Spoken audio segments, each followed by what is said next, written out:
D'abord, je dirais qu'il faut rappeler que nous avons introduit depuis plus de 20 ans la dimension entrepreneuriale dans notre façon d'envisager le développement, avec un souci de promouvoir la création et le maintien de petites, voire de très petites entreprises. Donc on est ravi de voir que le milieu des grandes entreprises se préoccupe de ce qui était nos sujets jusqu'à présent. Mais en tout cas, ce qui est nouveau, ce n'est pas l'introduction d'une logique entrepreneuriale dans la façon de concevoir le développement.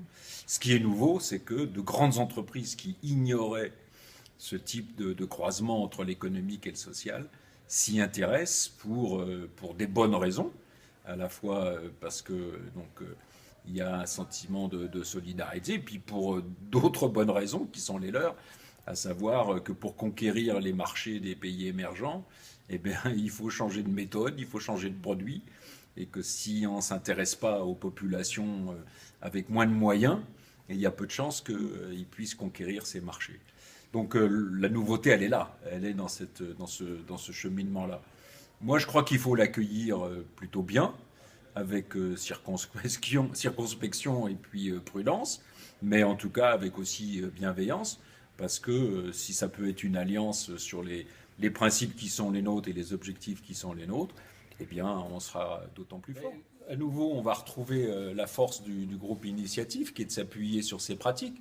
On va redémarrer l'après-midi avec des exemples pour montrer que là, c'est pareil, on n'a pas attendu cette notion de coalition d'acteurs pour faire des coalitions d'acteurs. Donc on va montrer qu'on les pratique déjà et qu'elles sont à la fois, dans certains cas, plutôt fructueuses, dans d'autres plus hésitantes.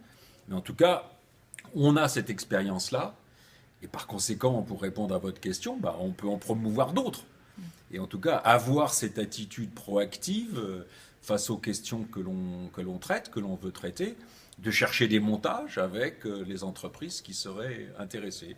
On va voir que dans le cadre de la filière lait, que ce soit au Niger ou au Sénégal, nos organisations ont fait ça, et plutôt, je pense, avec des résultats très très encourageants. Je peux insister sur ce que j'ai essayé d'exposer, à savoir que on est dans un monde qui ne ressemble pas à celui d'où nous venons.